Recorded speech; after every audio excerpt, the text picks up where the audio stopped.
Armada Book 3 Chapter 5 The First Contacts Part 1. Olive started, the drones have deployed and would be releasing their sanets on the targets within 1 hour. Cerudum walked into Andrew's bridge. Andrew and Ellie were wearing their usual black GX1 uniform when Cerudum and Reek walked into the bridge. Cerudum noticed this and, Andrew, I like to have 2 of those pistols you have on your waist. Olive, give the baby his toys. Andrew said. A pair of pistols with holsters appeared on the table at the end of the bridge. Cerudum got them and put them on. Ellie jeered Cerudum, now you're happy? Very happy. Ellie slapped his shoulders hard. Cerudum just smiled. The bridge suddenly popped several hologram screens showing scenes from the planet below. There's a war down there. And the humans do not seem to have the upper hand. Reek said. How long will the ship taggers take to finish Olive? Andrew asked. 1 hour more. I have identified the leadership of the planet. They are in a bunker deep underground. Colonel Jenny Phillips, Lieutenant Colonel Johnson, Major Hairu, Major Reyes, and Major Sato, and Major Mowers and Major Wee beamed themselves in front of Andrew. Jenny started, Sir, there are 5 major cities and each of them have several thousand Romets. There seems to be local fighting and the humans do not have the weapons the Romet have. No air support and no ground vehicles. She pointed to 3 screens to the right. Kirk added, there are 3 large garrisons below holding hundreds of thousands of people. There are several Romet ships attacking rebel strongholds in the mountains. The 8 large ships are bombarding human positions from space. All of you did send bombers to these large ships to destroy their power source? Andrew asked. Yes, they will be done in a few minutes. Sir, 1 city to the north is completely occupied by the Romets. A lot of street fighting. Tiffany said. There are 2 mines at the mountains to the southwest and there are thousands of people working. There is a small Romet base at the entrance of each of the mines. Mowers said in a distinctly German accent. Whose ship is nearest to the strafing ships in the mountains? Andrew asked. Major Wee answered, Sir, my ship is nearest. I can deploy some drones to destroy them immediately. Yes, take 2 other ships nearest you and destroy their ships in the air, strafe their airbase if they have one and destroy their ship hangars so they cannot deploy any more ships. Yes, sir. We beamed out. Cerudum noted, Andrew, it would be almost night, in 2 hours the ship taggers will be done then at night we can send the taggers to the garrisons and the cities to tag the Romets. That's correct but time may not be on our side. Major Mowers, take 2 other ships, deploy some drones and destroy the Romet base near the mines. Map out the targets first before you shoot so you won't miss out on the good stuff. Major Mowers saluted, yes sir, he beamed out. Olive, tell all the ships to rescan the planets for targets for our drones. Right after we dispense the sanets, give them the targets and tell them to destroy them immediately but make sure there are no human casualties.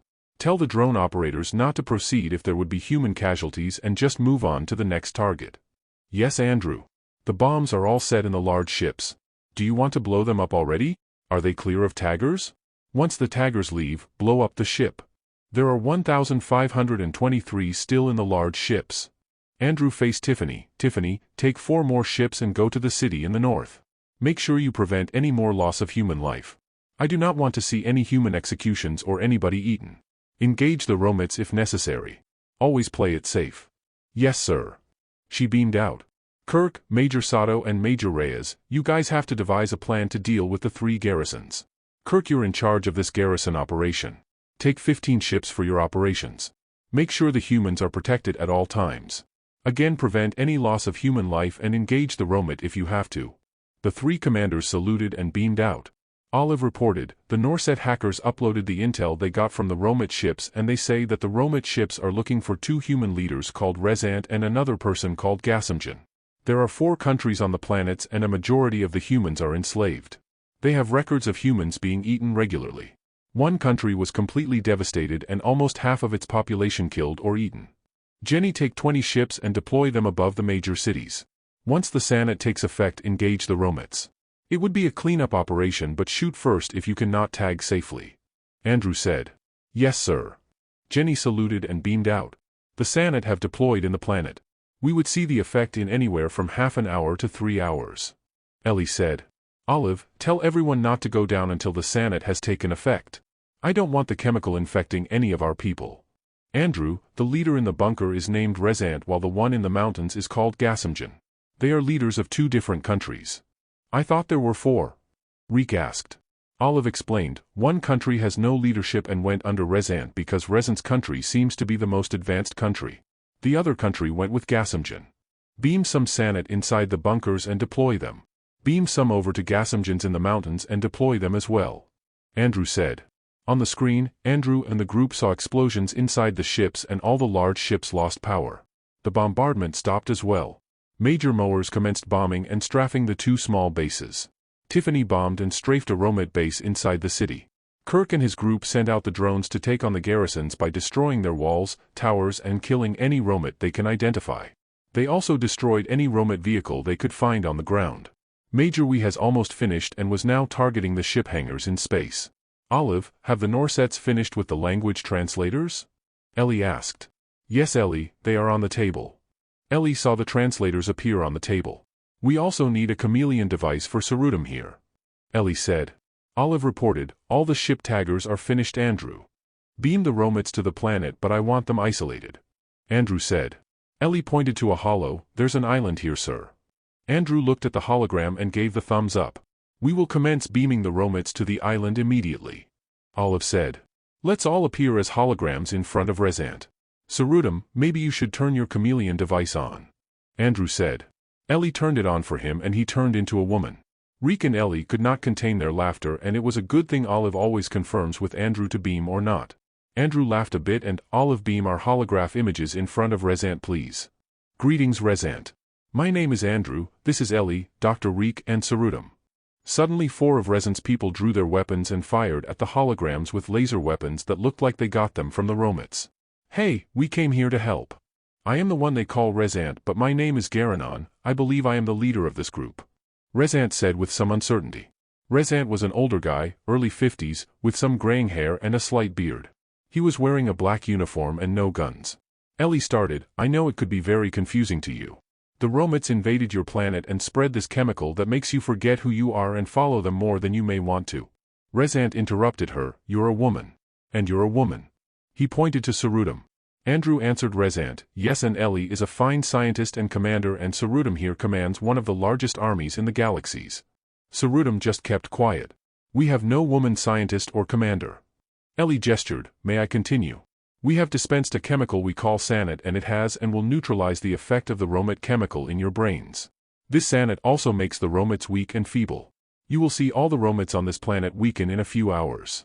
Andrew added, we have destroyed the garrisons, the bases near the mines and in the cities. We have disabled their ships and sent the Romits to an island. We have stopped the attack at the mountains and on all your ground positions. That's impossible, my scout just told me the Romits are still there. Rezant shouted. When did your scout tell you this? Sarudam asked calmly. 2 hours ago. Andrew exclaimed, well, we did all that in the last 2 hours. You can go out of this bunker and you would be safe outside. Now our troops will be on the ground to clear up any remaining Romit. Rezant and his commanders started to go out. They went straight through Andrew's group. Andrew and his group disappeared. Sarudam looked at Ellie, you gave me a female device. It was not intentional.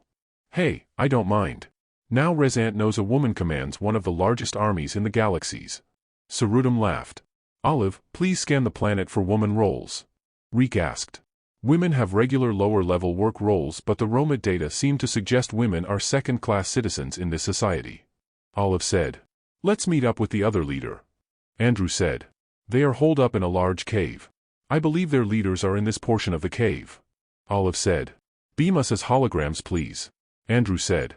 Greetings, which one of you is Gasimjan? My name is Andrew, this is Ellie, Sarudam and Dr. Reek. A woman stepped forward and, I am the one they call Gasimjan but my real name is Tamsinjan.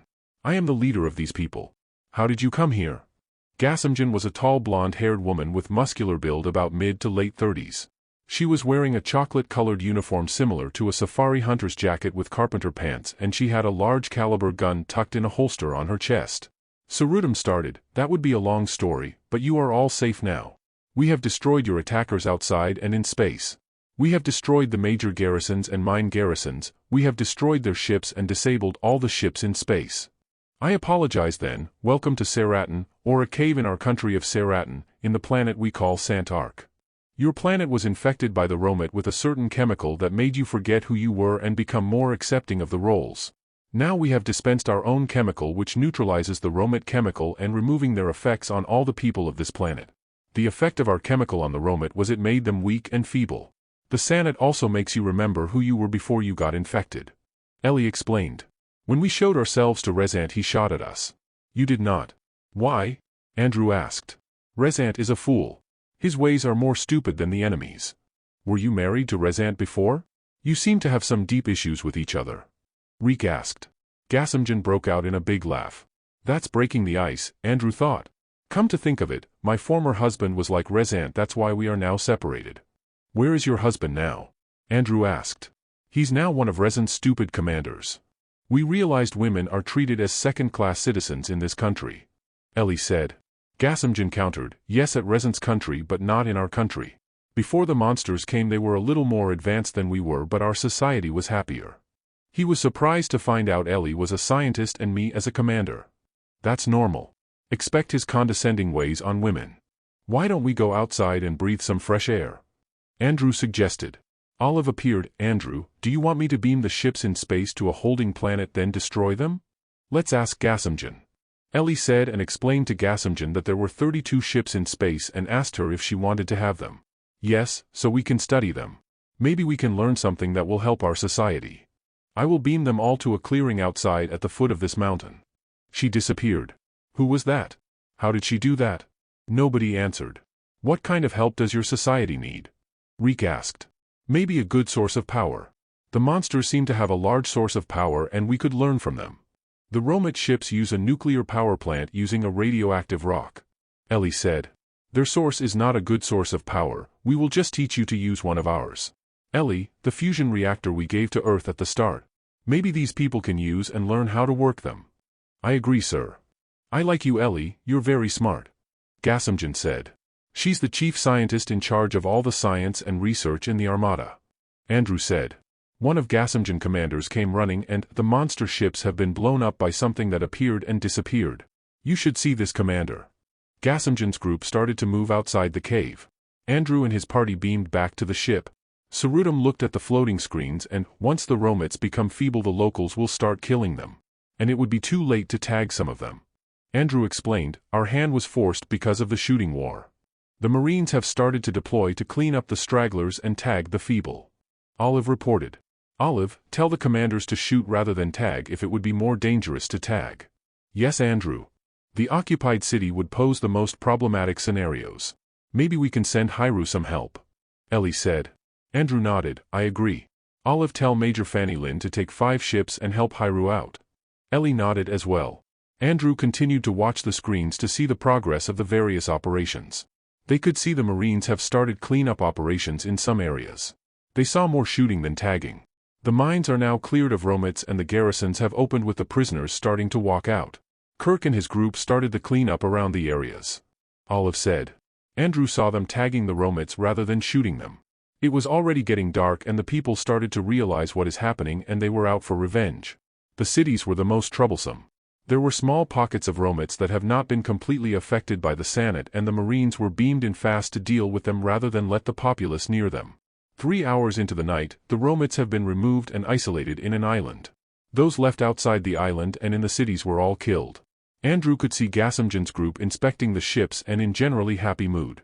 Rezant was out of the bunkers and was inspecting the cities. All the ships have pulled the troops back and stayed in orbit. I think this would be the time to let the people below understand and make sense of the situation. Reek said. Ellie noted, these people need food and medicines. Gasimjan's group seemed to be more organized than Rezant with their refugee operations. Olive, were the countries at war before the Romets? No, Ellie, they were all at peace with each other. Their issues are more along political and commercial areas. Olive, tell Major Wee to come to the bridge please. Andrew said. Major Wee appeared, sir. Yes, Major, how many Romets are in the island? Andrew asked. I believe about 50,000 or so. All feeble and weak. Take 5 ships with you and transport them back to their home planet. Put them all in time boxes in your hangar and storage bays and beam them down to the nearest Romet planet. Yes, sir. He saluted and beamed out. Olive, get Jenny and Kirk over. Colonel Phillips and Lieutenant Colonel Johnson appeared. Andrew greeted, hi guys, good job below. I want you guys to be in on the meeting with the leaders below. Olive beamed Rezant and Gasimjan to the bridge. Rezant and Gasimjan appeared in front of them still talking to their assistants who were no longer there. Greetings, Rezant, Gasimjan. Welcome to my ship. I'm Andrew. I believe you have met Ellie, Dr. Reek, and Sarudam. These are some of my top commanders, Colonel Jenny Phillips and Lieutenant Colonel Kirk Johnson. They were staring at Sarudam. Oh, I'm sorry, Sarudam said and turned into a woman. Jenny and Kirk suddenly laughed. Sarudam, they already saw you, Ellie said, laughing. Sarudam turned back to his original form. You're an alien, Gasimjan said. We all are aliens to you and your people. But we are the same species, Andrew said and pointed to the others in the group. Ellie added, our armada has 7 different alien forms, sometimes more, and we all work well together. Where are your manners, Andrew? Please have a seat, Reek said and pointed to the lounge chairs behind them. The 2 visitors started to walk there and they saw some wines and snacks appear on the table. Rezant, you must be unnerved by the fact that we have women commanders and scientists, Andrew said. Yes, I do not see why they would have such responsibilities. They are only used for breeding. Gasimjan stood up and wanted to attack Rezant. Sarudam was quick to block the way and Jenny held her left arm from behind. Please, we are all friends here, Andrew said. You know, Rezant, we could remove all the women from your country and you will all die without offsprings unless of course you treat your women as equal to your men, Reek said. I guess it would be very hard for him to understand this equality concept, Ellie said. Andrew looked at Rezant. Okay, we have beamed all the Romet ships to Gasimjan to study their technology. Now we promise to help her with some energy generation. We feel that we are partial to helping those who treat people more equally than not. So unless you understand that all your people and her people are equals, man or women, rich or poor, smart or dumb, whatever country they come from and so on, we will not help you. We will simply help Gasimjan. Jenny added, you have to take this equality thing very seriously. The galaxies are full of different species and if you cannot understand how to treat these species as equals, you can never progress as a race and expand out into other planets. You will be tyrants and oppressors like the Romets who invaded your planet. Gasimjan butted in, I would prefer Reek's idea. Equality is the key on how your society can progress. If you deny this, you keep your minds closed just enough to progress but only up to a certain point beyond which is impossible with your mindset, Sarudam said. Yes, stupid fool. I know that for a fact, Gasimjan said, looking at Rezant. Olive appeared. Andrew, I believe their belief is based on the religion they believe in. How did your people do that? Appear then disappear? Gasimjan asked. It's a long story. Tell me something, guys, how long do your people live? Ellie said. Oh, we live up to 100 years but we women live longer than men generally. What would you say if we can make you live longer, say to 800 years, and we would solve your energy problems? Would you agree to be a united planet and treat people equally? Ellie asked. That can never happen, Rezant said. Olive continued, their religion believes women are mainly for breeding purposes and must follow men as their leaders. Women cannot take responsible roles, intellectually or physically. Andrew asked, looking at Rezant, which can never happen? The long life or the equality? Both. See, he is stupid and he is a fool. Andrew gestured to Jenny. Jenny, Ellie, why don't you tour Rezant in both your ships and we will tour Gasimjan around my ship. Then we'll meet you at the mess hall after say an hour? After 30 minutes Andrew's group was already at the mess hall. There was a long line and they took to the end of the line. Gasimjan noticed that the line had alien species and they acted normally as if they were the same species as the other guy. Gasimjan noticed a Romet at the food counter. You have a Romet with you, she looked at Andrew. That's Nakom, the Romet emperor. His first queen didn't want to have him back so I told her that we'll take care of him. So you are now at peace with the Romets? Sarudam answered, not really. We told them not to venture out of their galaxies again since they messed things up. We also got more than 20,000 of their ships in their home galaxies and dumped them in a planet and destroyed them. We are in the process of returning all the Romets out there back to their home galaxies. How many planets do they have? Andrew answered this time, 282. And they have taken over more than 110 planets. Right now half of the Armada is headed to free those planets. I was ordered by our council to free the 2 human planets and make contact with the inhabitants. Normally we don't make contact unless there is a need or purpose. Reek said. So your Armada will be stuck freeing up the planets and making first contact? Gasimjan asked. We only needed a few hours to free yours. Actually, our hands were forced to move quickly since you were in a shooting war and we do not want any more humans killed, Sarudam said. Gasimjan pointed to Sarudam, but you're an alien. Kirk chimed in, he is also my brother in arms. When you fight together with someone, you are bonded more than brothers.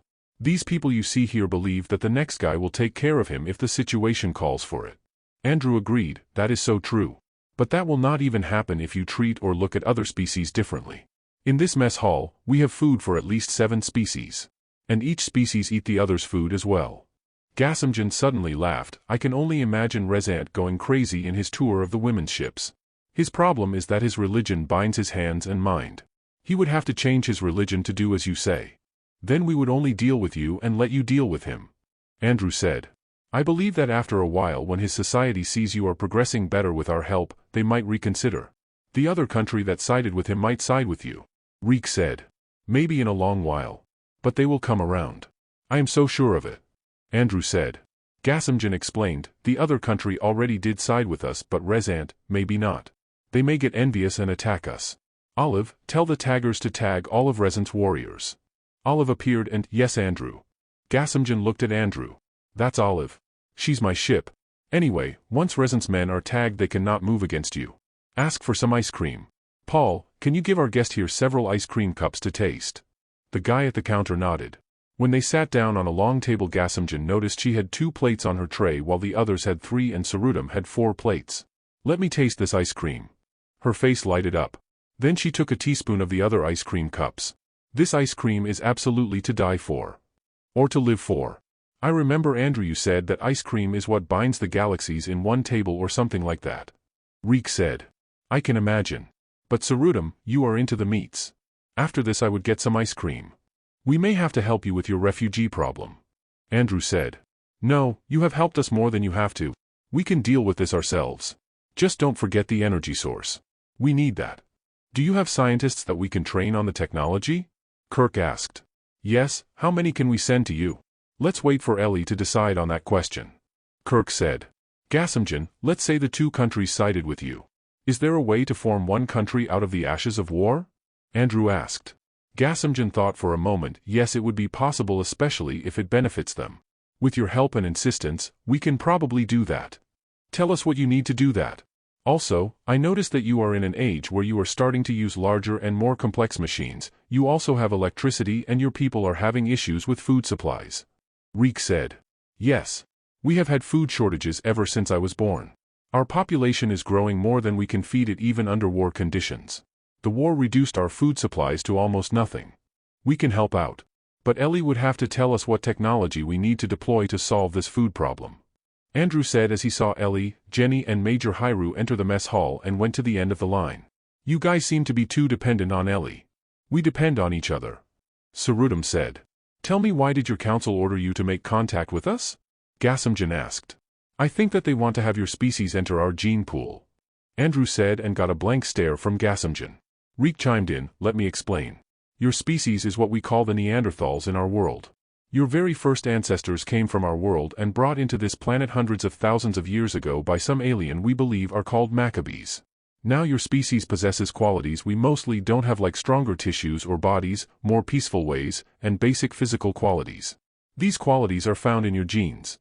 Dr. Reek went on to explain what genes were and the Mac branch of the human species. That could be the reason. I believe another is to teach humans to take care of each other and consider other humans as their own. Sarudam said.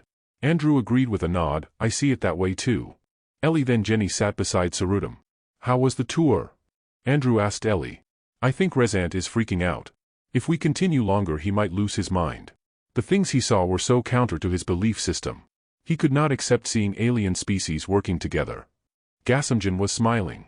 Jenny added, we tried to keep things light and joked most of the time, but he could not accept the things he saw. Rezant sat down with Hyru helping him to sit beside Reek. He only had 1 plate and the plate only had 3 items. Ellie, we also need to give them technology for the food production short of the formulators. Andrew said. We have to talk to their scientists and understand exactly what their food needs are and where the problems lie. How many scientists can they send us, Ellie? Andrew asked. Let's start with maybe 1,000 of their smartest people. Gasimjan, assemble them in one place and we will process them all up before we beam them to my ships. My people will talk to each of them and piece together a technology plan for the next 50 years. Some of them will die in 50 years. No, they won't. We will make sure your population live for about 800 years. Since you're Neanderthal, you probably would live more than 1,000 years. Ellie said. How can you say that? It would be impossible for our bodies to live that long. Don't worry about that now. They also need power sources. Maybe we can give them say 500 of the fire dawn generators to start them off. Andrew said and looked at Ellie. That would work. I think we should leave at least 5 ships to help them with their medical needs. You're leaving? Sarudam answered, yes, there is another human planet 2 days away that needs our help. We have sent out 5 forward ships already and we will be getting their messages tomorrow, and at which time we may have to leave. I will take your scientists with me, then return them after a few days. Ellie said. You seem so quiet, Rezant. Have you tried the ice cream? Reek asked. Maybe we should give him some brandy. Kirk said. Exactly my thoughts, Kirk. Andrew said. A bottle of brandy appeared before Rezant and Reek poured it into a glass and gave it to Rezant. Here, take a sip, this may be too strong for you. Reek said. Rezant took a sip, then his face lit up. He took another bigger sip and filled his mouth with it and rolled the brandy around in his mouth before drinking it. I see we are making progress. Reek said.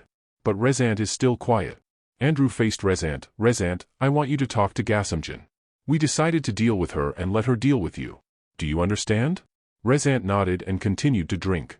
He then poured the brandy himself, almost filling the glass. Now he's dumb, stupid, and a fool. Gasimjan said. Why do you hate Rezant so much? Hyru asked. It's not only him. He treats women and some of his people terribly. Hyru calmly said, he just does not understand these things yet. You would have to make him understand. I cannot babysit a leader of a large country. Andrew added, just think that you are all the same species and it would be best to unite to help each other out. But they're so different. Their religion alone is an insurmountable wall. It may be hard to change belief systems, but it can be changed or at least adapt to certain situations. We can help you. Ellie said. While they're talking, they see Rezant almost finish the brandy bottle without touching his food and he now looks tipsy. Rezant, you cannot drink on an empty stomach. Come on, eat a little. Reek said. Rezant started to talk then stopped. He took another drink and stayed quiet. They were almost done eating and Ellie suggested they go back to the bridge and see what's happening on the ground.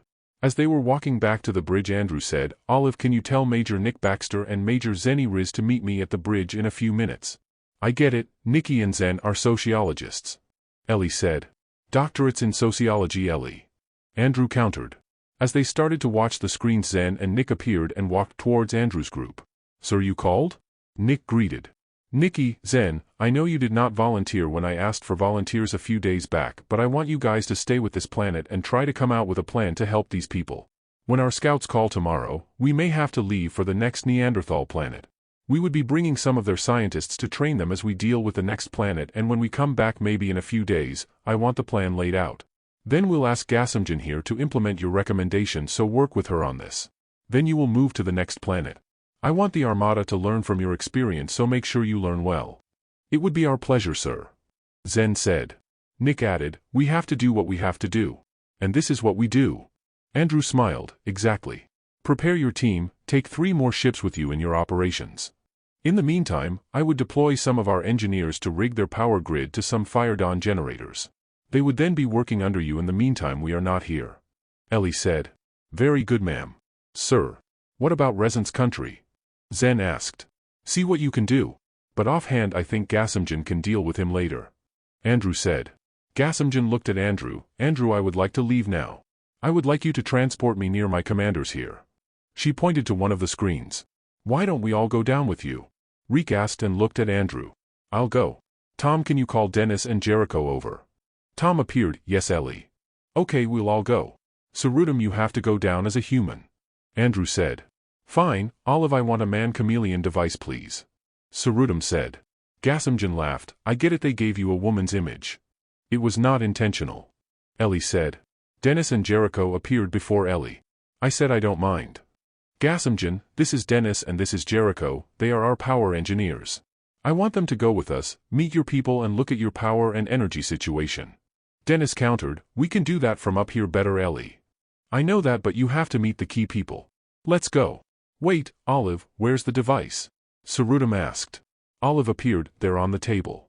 Andrew stood, so Rezant, we would beam you back to your people. Tell them what we told you and ask their opinions. And bring a box of brandy with you. Olive, the box of brandy, please. A box of brandy appeared beside Rezant. Can I bring some ice cream back? Gasimjan asked. Olive beamed several ice cream boxes and containers on the table with a box of plastic cups and spoons.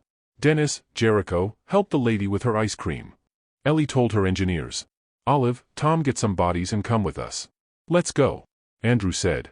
When they beamed down, Olive and Tom have already beamed 4 large portable lamps and put them at elevated places so the whole area was lighted like a football field at night literally. There was no table or chairs but fallen trees and some building debris. Olive, beam Resant to his people. Andrew said. Gazamjunak sklaimat, iguis. Kumenirer. Andrew, guys, these are my commanders and leaders. This is Nesker, our chief scientist, this is Padamo, my second in command. He's in charge of the army. This is my sister and assistant Taranjan. Padamo took over the introduction of 20 or so people. Then Ellie introduced the group. Olive and Tom beamed some tables and chairs and arranged them in a U shape. Then they beamed ice cream on the table. Very good, Olive. Why don't we all sit down and get comfortable? Andrew said. They all sat down except for Olive and Tom.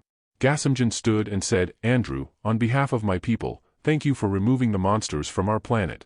We are a grateful society and we appreciate kindness. You will find us forever very accommodating and hospitable to you and your people. Andrew stood and, thank you, Gasamjan. I would like to let you all know that we come from a place where your ancestors came from. We are the same species even if you might think that we are aliens and may have different ways. But please think about looking at us as your long-lost brothers and sisters who have come to your home for the night. Andrew looked at Reek. Reek stood, before I speak, may I direct your attention to the ice cream cups in front of you. Gasamjan, please show them how you do it. Gasamjan opened the container of ice cream, the one she likes best, and put some on the cup then started eating. The group followed her and the effect was instantaneous. Taranjan exclaimed, this is incredible. After living in the caves, ice cream is heavenly. Reek continued, okay, so while you are all incredibly happy in heaven, the task at hand is also incredibly hard. You have to rebuild your society, maybe even integrate your countries, solve your food and power problems, provide for your people and finally deal with Resant and his country. There was a momentary pause in the ice cream eating pace of their hosts, then they continued. Reek added, we would be happy to help if you allow us and leave you alone whenever you want us to. He looked at Ellie. We have people who will help you with your problems. Dennis and Jericho here will help you with your power and energy problems. Major Riz and Major Baxter here will be in space to help you re-establish your institutions and maybe create new ones.